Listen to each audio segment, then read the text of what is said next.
Hello. Sir ନମସ୍କାର। नमस्कार कुआर तुम कहलो गोटे कथा करूछ गोटे कथा ସାର୍ करलो कथा କଣ ये କରିବା ସାର୍, हिसाब ଗାଁ ସେ किताब नहीं। ଡିସ୍ପ୍ୟୁଟ୍ ସବୁ ରମଣ ଛାଇ ଏ ନାଇଁ ସରି ନାଇଁ ନାଇଁ କେନ୍ଦୁପତ୍ର। ନାଇଁ ନାଇଁ ନାଇଁ ନାଇଁ ନାଇଁ ये ତମେ ଯୋଉମାନଙ୍କୁ ଆଜି 15 ଦିନ ସମ ସାଥିରେ କଥା ହଉଛ ଆମେ ସେମିତି ଭାବିଲେ କି ଆମକୁ? ନାଇଁ ସାର୍, ମୋର 100ରୁ 100 ଭରସା, ନାଇଁ ମୁଁ ନାଇଁ ବହୁତ ଭଲ ପାଏ I sir. M Saroj Padhi. ହଁ ସାର୍। ଏ ବ୍ୟବହାର ଠିକ ନାହିଁ। ନାଇଁ ସାର୍, ଏ ଯୋଉ ତମ ବାଦ ଡିସ୍ପ୍ୟୁଟ୍ ଶୁଣିଛ କି ସେମାନେ ନାଇଁ? କରିଦେଇଛନ୍ତି, ଗାଁ ଆପଣ ଇନକ୍ୱାରି କରନ୍ତୁ, ଏବେ ମଧ୍ୟ ତାଙ୍କ ମତେ ଟ୍ରାକ୍ଟର ତମେ ସିରିଏଲ ଜାଣିଛ କି କଢଉଛନ୍ତି ସାର୍। ନାଇଁ ମତେ ଗୋଟେ ପ୍ରଶ୍ନ ଉତ୍ତର ଦିଅ। ମତେ ଜାଣିଛ ନା ଭଲ ଭାବରେ? ହଁ ଭଲ ଜାଣିଛି ସାର୍। ଭଲ ଭାବରେ ଜାଣିଛ, ଆସିଲ ମୋ ସାଙ୍ଗରେ କଥା ହେଲ, ପୁଣି ନାଇଁ ସାର୍, ଦେଖା ନାହିଁ ବନ୍ଦ ହେଇଗଲା ତ, ସାକ୍ଷାତ ନାହିଁ ଯୋଉ ପାଣି କଥା ନାହିଁ ପଳେଇଲା, ଆମେ ବାର୍ତ୍ତା ମାସେ ନାହିଁ। 8 ତାରିଖଠୁ ବନ୍ଦ ଅଛି ରେମ୍ବୋ। ତମେ 8 ତାରିଖରେ ବନ୍ଦ ଥାଉ, 5 ମାସ ବନ୍ଦ ଥାଉ, 2 ଦିନ ଆଜ୍ଞା ବନ୍ଦ ଥାଉ ଆଜ୍ଞା କି ଚଲେଇଥାଉ, ସାର୍। କଥାର ମୂଲ୍ୟ ରହିବା ହଁ ଦରକାର। ସାର୍, କଥାଟା ମୁଁ ସାର୍ ଯୋଉଟା କେନ୍ଦୁପତ୍ର କଥାର ବିଷୟରେ। ମୂଲ୍ୟ ନାହିଁ ସେଇଟା ସରୋଜ ପାଢୀ ନାହିଁ। ଆଜ୍ଞା ଆଜ୍ଞା। ଅଣ୍ଡରଷ୍ଟାଣ୍ଡ? ହଁ ସାର୍। ଆଉ କଣ ସାର୍, ସାରୁ କଣ ମିଳିବ ମତେ?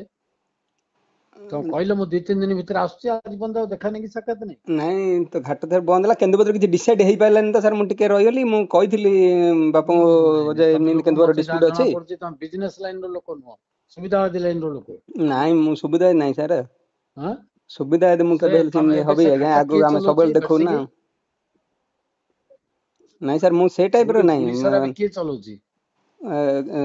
କେନ୍ଦୁପତ୍ର ଗୁଡିସର ଗୁଡିସର ନାଇଁ, ସେଟା ତ ପାକିଟ ରେଣ୍ଟ। ହଁ ସେଟା ତ ଆମର ମୋର ସାର୍ ଅଛି ସେଟା ଟେଣ୍ଡର।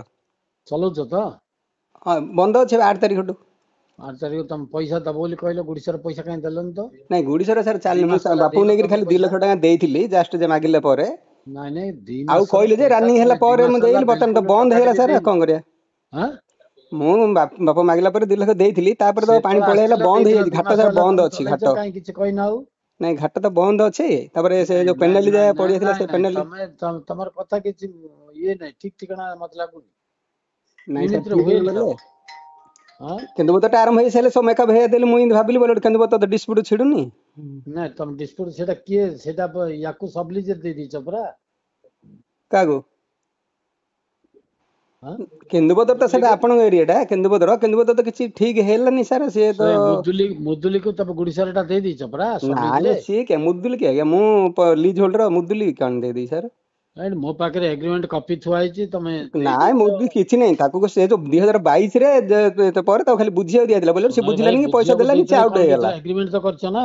ଏଗ୍ରିମେଣ୍ଟ କପି ମୋ ପାଖରେ ଥୁଆ ଏଗ୍ରିମେଣ୍ଟ ହେଇଛି। ତାକୁ ମୁଁ ଦିଟା ପାୱାର ପାଟର୍ନ ଫେଟେନେ ଦେଇନି, ଥୁଆ ପାୱାର ହେଇଛି ମୋ ପାଟର୍ନ ପାଖରେ। ଦେଇନି ତାକୁ। ହଁ ତାକୁ ପାୱାର ପାଟର୍ନ ମୁଁ ଦେଇନି, ଜଷ୍ଟ ବୁଝିବାକୁ ଖାଲି ଦିଆହେଇଥିଲା। ଏଗ୍ରିମେଣ୍ଟ ହଁ ଅର୍ଥ କଣ? ଦିଟା ଏଗ୍ରିମେଣ୍ଟ। ଏଗ୍ରିମେଣ୍ଟ କିଛି ନାହିଁ। ସେ ମୋର ସେ ସମୟରେ ମୁଁ ଯୋଉ ମୋର ସ୍ୱାସ୍ଥ୍ୟ ଭଲ ନଥିଲା, ତାକୁ ମୁଁ ଭାଇ ବୁଝିବାକୁ ନିଜର 4 ମାସ ଓକିଲ ଦେଲି। ହେ 4 ମାସ ମତେ ପରେ କଣ ସେ ପଇସା ବୁଝେଇବ ଯେ? ଦେଲାନି। ପଇସା ନ ଦେଲା ପରେ ସେ ଅଟୋମେଟିକ ଶୁଣ, ଆଉଟ୍ ତମ ହେଲା ହେଲା। ପଇସା ଦେଲା ନଦେଲା ସେ କଥା ମତେ କୁହନା। ହୁଁ ହୁଁ। ଏଗ୍ରିମେଣ୍ଟ ର ଅର୍ଥ କଣ ତମେ କରିଛ? ଦିଟା ମୋ ପାଖରେ ଥୁଆ ହେଇଛି ଏଇଠି ମୋ ସାମ୍ନାରେ। ହଁ ସାର୍ ଥୁଆ ହଉ, ଠିଆ ହେଲେ ହଁ ବର୍ତ୍ତମାନ ସିଏ ମୋର ପାର୍ଟନ ଏତେ ନାହିଁ, ମାନେ ସିଏ ତାକୁ ମୁଁ ପାୱାର ପାଟର୍ନ ଦେଇନି। ସିଏ ଏଇଟା କିଏ? କୋଉ ମୁଁ ତ ଲିଜ୍ ପର୍ଯ୍ୟନ୍ତ ଅଛି? ହୋଲ୍ଡର। ଦିଟା ବା 3 ବର୍ଷ ପାଇଁ ଅଛି ଏଠି। ହଁ ଆମର ସେଇଟା 27 ରେ ସରିଯିବ ଆଉ। 27 3 ବର୍ଷ ତମେ ଦେଇ ଦେଇଛ ଏଇଟାକୁ। ନାଇଁ ନାଇଁ, ମୁଁ ପାୱାର ଆଉ ବଟନ ତମର ଦେଇନି କଣ ତାକୁ। କହୁଛ ସୁଧା? ତାକୁ ପାକିଟି ମୁଁ ପାୱାର ବଟନ ଦେଇନି, ଆପଣ ଭଲ ଭାବରେ ଦେଖନ୍ତୁ। ପାୱାର ଅଫ୍ ନାଇଁ ଭାଇ, ଏଗ୍ରିମେଣ୍ଟ ଟା କରିଛ ତା ନାଇଁ ସହିତ ଏଗ୍ରିମେଣ୍ଟ ଯୋଉ ସମୟ ବୁଝିଲା, ସେ ଏଗ୍ରିମେଣ୍ଟ ସେ ଫୁଲଫିଲ୍ କରିପାରିଲେନି, ମତେ ପଇସା ସେ ହଁ ଟୋଟାଲ ଦେଲାନି, ଯାହାଫଳରେ ସେ ଡିଫଲ୍ଟର ହେଲା, ତେଣୁ ସେ ଆଉଟ୍ ହେଲା। ଡିଫାଲ୍ଟର ହଉ କି କଣ ହଉଛି, ଏଗ୍ରିମେଣ୍ଟ ତ ଅଛି ନା ତା ନାଁରେ। ଏଗ୍ରିମେଣ୍ଟ ଥିଲେ କିଛି ହବ? ଏଗ୍ରିମେଣ୍ଟ ଅନୁସାରେ ସେ ଫଲୋ କଲା କି? ଏଗ୍ରିମେଣ୍ଟ ଖାଲି କଣ ଲେଖିଦେଲେ କରିଦବ ହେଲା ତମେ କି? ତାର କହୁନ? ଏଗ୍ରିମେଣ୍ଟ ତ ତା ନାଁରେ କରିଦେଇଛ ତମେ ଏବେ। କିଛି ତା ନାଁରେ କିଛି ବୁଝିବାକୁ ଖାଲି କୁହା ହେଇଥିଲା। ପଇସା ସେ ଦେବି ବୋଲି କହିଲା, ପଇସା ମତେ ସେଟା ତ ଦେଲାନି। ଲେଖା ହେଇନି ଏଥିରେ ଆଜ୍ଞା, ହଁ ବୁଝିବା ପାଇଁ ପଇସା ପଡିବ ଲେଖା ଗୋଟେ। ହେଇଥିଲା, ପଇସା ଲେଖା ହେଇଥିଲା, ସେ ମତେ ଦେଲାନି ପଇସା, ତେଣୁକରି ସେ ଆଉଟ୍ ହେଲା।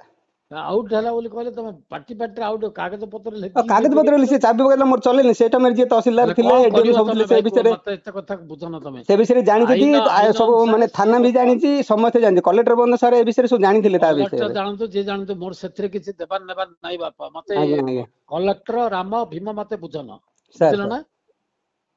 ଡୋଣ୍ଟ ସେ ଲାଇକ୍ ଦିସ୍। ଆଜ୍ଞା। ମତେ କଣ ତମେ ଆଇନ ବୁଝଉଛ, ଇଏ ବୁଝଉଛ? ନାଇଁ ନାଇଁ, ମତେ ମତେ ଭାବିଲ ଆପଣ କି ସେ କହିଲେ ଇଏ ତାକୁ ଭଳିଆ ଦେଇଦେବି କହିଲୁ, ମୁଁ ତାକୁ ଦେଇନି। ତାକୁ କୁଆଡେ ଦେଇଥିଲି? ଦେଇନି ପାୱାର ତାହେଲେ ବଟନ କଣ? ଦେଇଥିଲେ, ଏଗ୍ରିମେଣ୍ଟ ଟା ମୋ ଦେଇଦେଲେ ହେଇଥାନ୍ତା। ପାଖରେ ଥୁଆ ହେଇଛି।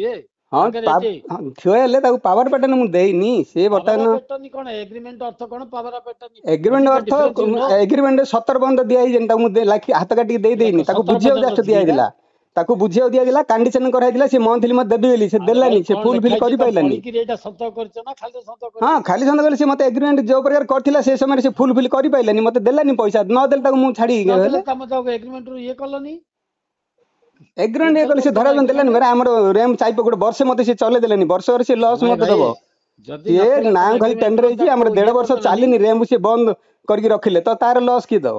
ହଁ देढ़ वर्ष ଆରେ काल से ତମର बंद कर ଲସ୍ କିଏ रखिले ଦବ କି ନ देला ଦବ पर ମୁଁ से ସେଥିପାଇଁ चलेलेनी ଯାଇକି मु ताको जो एग्रीमेंट देली घाट चलेबो कहला घाट चलेलानी से ଚଲେଇଲ କି ଯଦି ନ ଚଲେଇଲା एग्रीमेंट ଟା ତମେ हाँ मोर कैंसिल से କରିଥାନ୍ତ धरा छुआ देलानी बरा मो वाइफ ହେଲେ आर मु କଣ କରିବ नेगिरी କଣ अन्य ଆଇନ रेमर चलेला ଅନୁଯାୟୀ मो ତା वाइफ ପାଖରେ हम ଅଛି। नेगिरी पुरस्तम रे चलेला से समय मु तहसीलदार को कहली तहसीलदार कहले ଆରେ ଭାଇ सिमित ଶୁଣ ମୋ काई କଥା करला ଶୁଣ ତୁ ଭାଷଣ କାଇଁ ଦଉଛ आज्ञा ଭାଷଣ ଦିଅ ନା ଭାଷଣ ତ ଆମେ ଦେବାକୁ କହୁଛୁ ତମେ କାଇଁ ଭାଷଣ ଦଉଛ तेणु मु ताको सिमित किछि पावर बटन देइनी ହେଇଟି ପାୱାର ପେଟେ ନି ନା ବେ ମୋ ପାଖରେ PCH ପାଣିଗ୍ରାହୀ ବେରମପୁର ଗଞ୍ଜାମ हाँ ପୁରା ଏଗ୍ରିମେଣ୍ଟ ताको କପିଟା ଅଛି ମୋ ପାଖରେ हाँ ताको बुझिया दिया दिला ताको मु देई देइनी ବୁଝିବାକୁ से ଲେଖି ନଏ ଭାଇ ତମେ लीज ଏକା होल्डर मु निजे अछि मु डीलिंग करछि मु पैसा बांधी ତମେ बांधिगिरी ଡିଲିଂ ଶୁଣ मेंटेन ଭାଇ करछि ତମେ ଡିଲିଂ କଲେ କିଛି କରିପାରିବ ଆଇନ ଅନୁସାରେ ଏଇଟା ହଉଛି ମୁଦୁଲି ହଉଛି ଆର ହକଦାର 27 ପର୍ଯ୍ୟନ୍ତ ତମର କିଛି ନାହିଁ ଏବେ हाँ मु देबे रॉयल्टी बांधी जे निजे जदि ତମେ हकदार ବାନ୍ଧିଲେ नहीं मु କଣ रॉयल्टी बांधी ଏଗ୍ରିମେଣ୍ଟ मते ତା वाइफर मु ନାଁରେ गवर्नमेंट କେମିତି किन देला କରିଦେଲ मते वाइफर मु गवर्नमेंट किमिन देला मु तो पैसा बांधी लेबे ए जो रॉयल्टी ତମେ पैसा मु बाइजे ବାନ୍ଧିଲେ ताडू ମୋ आइनी ना କଥାଟା ବୁଝିବାର ଅଛି ନା ତମେ ତମେ ଆମ ଘରେ କଣ ଆଇନଟା ଅଛି କି नहीं नहीं घरे आइन नहीं पैसा तो मु ହଁ बांधी मु लीज होल्डर मु ତମେ पैसा ବାନ୍ଧିଲେ बांधिली କଣ ହବ रॉयल्टी मु वाइफर मानली रिसीव करली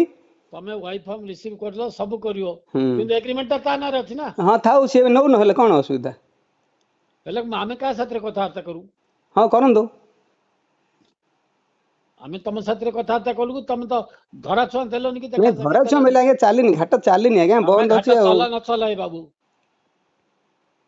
ଡୁ you think I am a businessman आज्ञा ମୁଁ କଣ ବିଜନେସମ୍ୟାନ ତମ ଭଳି ଆଇଛି नहीं नहीं बिजनेसमैन मु ଆଉ କଣ कहूची ୟୁ कि ଆର୍ ଟକିଂ ଲାଇକ୍ ଦିସ୍ जिनसटा कहले एटा तार बोली कहले तो मु कहूची तार कोड ତାର एटा हो ଏଗ୍ରିମେଣ୍ଟଟା ଅଛି ତାର ଆଜ୍ଞା तार ତମେ हले सी नौ ଚଲେଇଲେ आज्ञा सी नेल नौ तार नार कर दो नले किछ मो तारे दुख नहीं सर ଦୁଃଖ କଣ କରିବାର ଅଛି କି ତମେ ତ ହାତ କାଟିକି ଲେଖି ଦେଇ हाँ ଦେଇଛ मु किछि हाथ काटी देइनी पावर देइनी मु बर्तमान रॉयल बांधी मु रिसीव गोय भरमुंदी मो नारे ली ଶୁଣ ओल छला तार किछि नाही ता नार किछि नाही ଶୁଣ ଭାଇ ମତେ ତମ ଭିତରେ ବୁଝାବୁଝି ହୁଅ କଣ କରିବ ମତେ हाँ ସେଟା सेटा କୁହ बुझा बुझी समय हबो ଇଏ ତମେ ବୁଝ ଆମେ ଯାହା କଥାବାର୍ତ୍ତା କରୁ ବର୍ତ୍ତମାନ ମୁଦୁଲି ସାଙ୍ଗରେ କଥାବାର୍ତ୍ତା କରୁ करन दो ହଁ I will talk to him not to you ठीक अछि ରହିଲେ ଆଜ୍ଞା हो ହଁ।